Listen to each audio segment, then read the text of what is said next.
Assalomu alaykum hurmatli kuzatuvchilar. Sizlar bilan Finance muallim Financial Accounting'dagi navbatdagi darsda ko'rishib turganimdan xursandman. Bugungi darsimizda biz uzoq muddatli aktivlarni o'ziga xos turi, nomoddiy aktivlar, ya'ni intangible assets haqida gaplashamiz. Ushbu mavzu IAS 38 xalqaro standarti bilan tartibga solinadi. Bugun nomoddiy aktiv nima, uni qanaqa tan olamiz va uni hisobi qanaqa yuritiladi? Shuni batafsil ko'rib chiqamiz. Qani boshladik. Nomoddiy aktiv nima? IAS 38 standartiga ko'ra nomoddiy aktiv bu jismoniy shaklga ega bo'lmagan, identifikatsiyalash imkoni mavjud bo'lgan nomonetar aktiv hisoblanadi. Bu yerda 3 ta kalit so'z bor: identifiable, ya'ni aniqlash mumkinligi. Uni korxonadan ajratib chiqarish mumkin yoki sotish mumkin. Ikkinchisi non-monetary, ya'ni nomonetar. U naqd pul yoki pulga tenglashtirilgan aktiv emas. Va uchinchisi without physical substance yoki no physical substance, jismoniy shaklga ega emas. Siz uni ishonmaysiz, masalan, litsenziya yoki mualliflik huquqi bunga misol bo'ladi. Xo'sh, bunaqangi aktivlarni moliyaviy hisobotlarda qanaqa tan olamiz? Ya'ni recognition criteria haqida gaplashsak. Nomoddiy aktivni tan olish uchun u ikkita savolga javob berish kerak. Birinchisi definition, ya'ni yuqoridagi ta'rifga mos tushish kerak. Ikkinchisi recognition criteria, ya'ni tan olish mezoniga javob berish kerak. Bu mezon bo'yicha aktiv balansda aks ettirilishi uchun u ikkita asosiy talab bajarish shart. Birinchisi, aktivdan kelajakda korxonaga iqtisodiy foyda kelishi ehtimoli yuqori bo'lishi kerak. Ikkinchisi, aktivni tannarxini ishonchli o'lchanishi shart. Ya'ni shunchaki taxmin va fikrlarga emas, aniq hisob-kitob va dalillarga asoslangan bo'lishi kerak. Agar ushbu shartlar bajarilsagina aktiv moliyaviy hisobotlarda tan olinadi.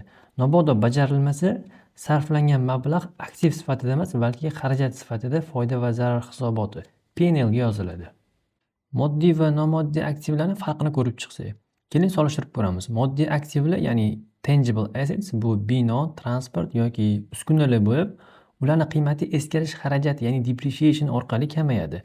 Nomoddiy aktivlar intangible assetslarga bo'lsa litsenziya, brend yoki patentlar misol bo'ladi va ularni qiymati kamayishi amortization deb aytiladi. Ikkalasining ham mohiyati bitta. Aktiv va qiymatini uni foydali xizmat muddati davomida taqsimlash.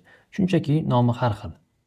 Endi bugungi mavzuning eng muhim qismiga o'tsak, biz xarajatlarni ikki turga ajratamiz: tadqiqotlar va ishlanmalar, research and development.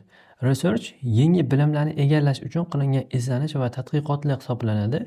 Bular har doim xarajat, ya'ni expense hisoblanadi va P&L da aks etadi. Development, ya'ni ishlanmalar deganda tadqiqot natijalarini konkret mahsulot yoki tizim yaratishga yo'naltirish tushuniladi.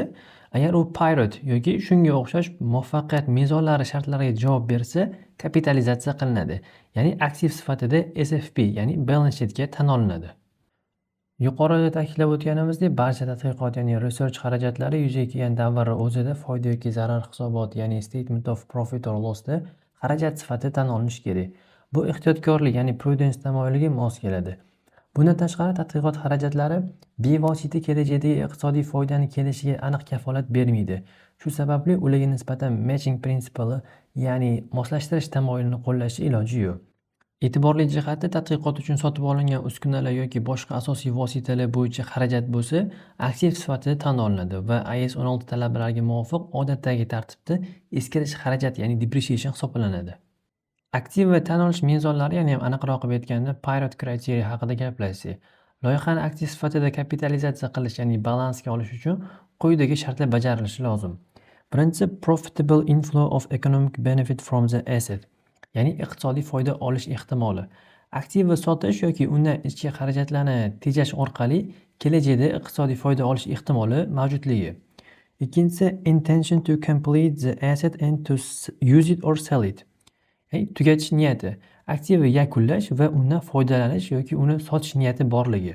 Uchinchisi, reliable measurement of development costs, ya'ni ishlanma xarajatlarini ishonchli baholash. Ishlanma, ya'ni development jarayonidagi xarajatlarni aniq va ishonchli o'lchash imkoni borligi.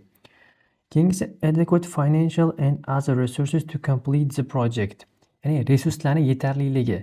Loyihani yakunlash uchun yetarli moliyaviy, texnik va boshqa resurslarning mavjudligi. Undan keyingi technical feasibility to complete the asset, ya'ni texnik jihatdan imkoniyat. Aktivdan foydalanish yoki uni sotish mumkin bo'lgan holatga keltirish uchun loyihani yakunlashi texnik jihatdan imkoni borligi. Va oxirgisi expected to be profitable, cost will be exceeded by the future benefits. Ya'ni rentabellik kutilmasi. Loyihadan kutilayotgan foyda unga sarflangan xarajatlardan yuqori bo'lishi. Agar yuqoridagi mezonlarga javob berilmasa, ishlanma xarajatlari yuzaga kelgan davr o'zidayoq shu foyda yoki zarar to'g'risidagi hisobot shu P&Lga xarajat sifatida yoziladi.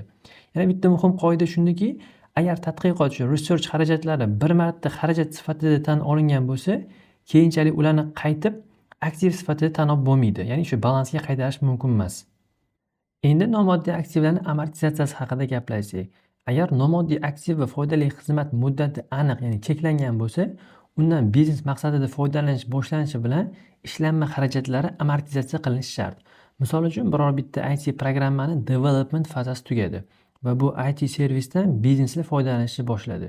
Shu paytdan boshlab amortization hisoblanish boshlanadi. Qo'llaniladigan amortizatsiya usuli korxona tomonidan aktiv va iqtisodiy foydasidan kelib chiqib belgilanadi.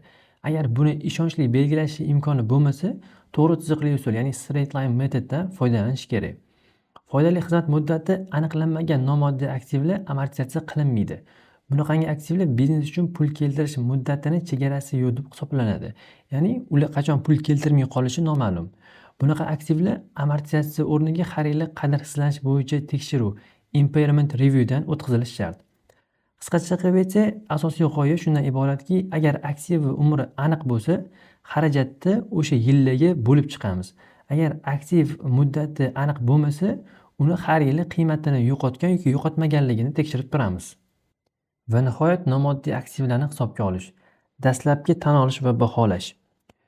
IS 38 standartiga ko'ra, har qanaqa nomoddiy aktiv balansga olinganda, u dastlabki qiymati tannarxi bo'yicha o'lchanishi shart. Keyingi baholash modellari. Standart aktivni keyinchalik hisobga olish uchun ikkita modeldan birini tanlashga ruxsat beradi. Birinchisi cost model, ya'ni tannarx modeli. Aktiv o'zini tannarxidan jamg'arilgan amortizatsiya va qadrsizlanishdan ko'rilgan zararni ayirib tashlangan qiymatda aks ettiradi. Ikkinchisi valuation model, ya'ni qayta baholash modeli. Bunda aktiv haqqoniy qiymati bo'yicha hisoblanadi. Lekin bu modelni qo'llash uchun aktivni faol bozori, ya'ni o'xshash va bir xil turdagi aktivlar sotiladigan bozor bo'lishi shart. Lekin amaliyotda nomoddiy aktivlar, ayniqsa ishlanma xarajatlari bir-biriga o'xshash bo'lmagan noyob aktivlar hisoblangani uchun ular uchun faol bozor topish qiyin. Shu sababli deyarli barcha holatlarda, shu jumladan ishlanma xarajatlari uchun tannarx modeli qo'llaniladi. Qayta baholash modeli juda kamdan-kam holatlarda ishlatiladi. Agar qayta baholash modeli qo'llanilsa va aktiv va qiymati oshsa, ushbu o'sish boshqa umumiy daromadli other comprehensive income tarkibida aks ettiriladi va balansi kapital qismidagi qayta baholash rezervi, ya'ni revaluation surplusda to'planadi. Xuddi tangible assetlarga o'xshab. Xulosa qilib aytganda, nomoddiy aktivlar deyarli har doim tannarx modeli bo'yicha hisobga olinadi, chunki ular uchun faol bozor mavjud emas. Shu bilan nomoddiy aktivlar mavzusiga bag'ishlangan darsimizga yakun yasaymiz. Savollaringiz bo'lsa, izohlarda qoldirishingiz mumkin. E'tiboringiz uchun rahmat. Keyingi darslarda ko'rishguncha salomat bo'ling.